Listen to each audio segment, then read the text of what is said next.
Yo! What up mga kaibigan? This is Flick G at samahan nyo ako. Meron na naman kaming taping sa Batang Quiapo. At ito na, pinakita ko na naliligo ako. Kasi last time sabi nyo di ako naliligo eh. So ito na, drive muna tayo papunta sa NLEX. At syempre, dito na tayo kakain sa sasakyan para makatipid tayo ng oras. At kasi wala akong gana pagkagising, ewan ko ba.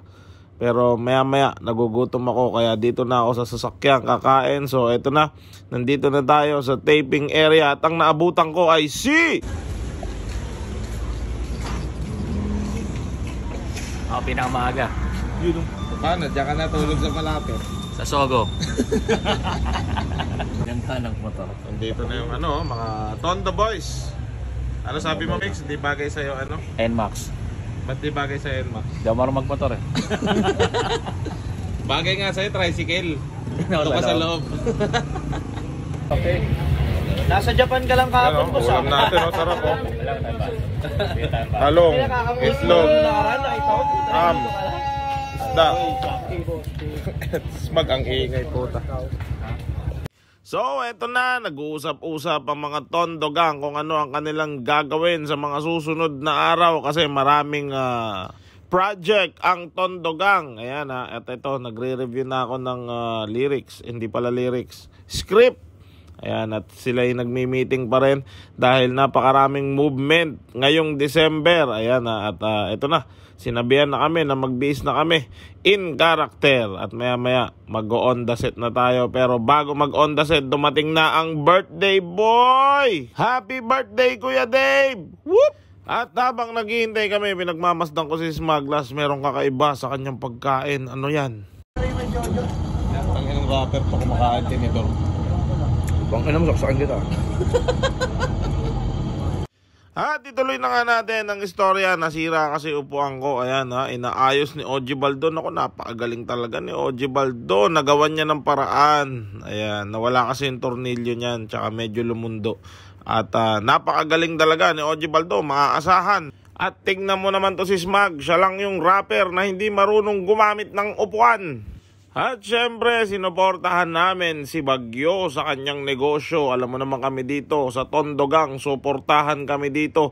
Kung paano kami sinuportahan ni Kuya Coco, ganun din namin suportahan ang isa't isa. Ayan, I love you boys! So, ituloy na natin ang istorya. Naghahanda na kami para sa parating namin sequence. At habang naghahanda kami, may napansin ako kay Crazy Mix. Nako, dami niyang balakubak. Ano ba shampoo mo? Head and Shortcut? At habang minapagpagang ko si Botchok ay nakita ko ang aking mga idol, si Mang Marsing, si Aling Nita at syempre ang aming kagrupo na si Edwin. At yun na nga, maya-maya lang natapos na kami sa aming sinushoot at dinalaw si Miko ng kanyang napaka-cute na alaga. Nako, si Brownie. Brownie!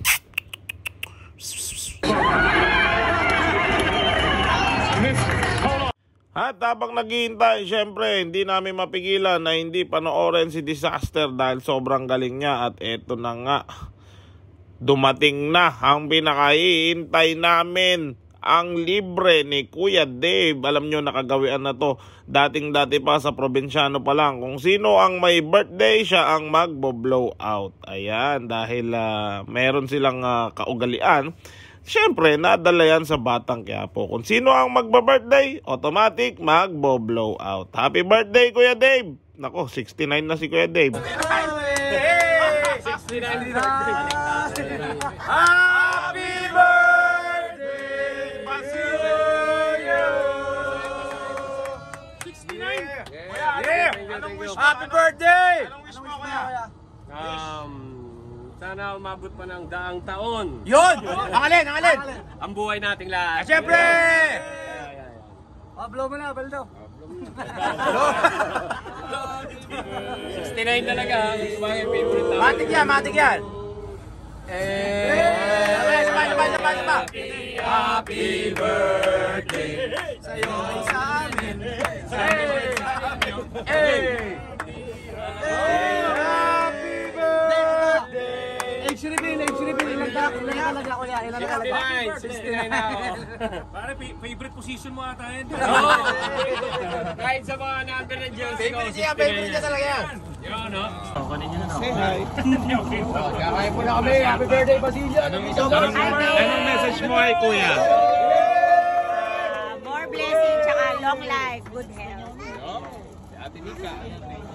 Kakain na! At yun na nga, tuloy pa rin ang trabaho. At ito, habang nagpa-practice sila, ako'y nakikinig kay Derek. Hindi ko pwedeng iparinig sa inyo kung ano yung mga usapan dito dahil bawal yon. Baka ma-spoil sa inyo yung kwento na paparating. Naku, napakaganda ng parating na kwento. Araw-araw po nating subaybayan ng Batang Quiapo. Ayan, maraming salamat.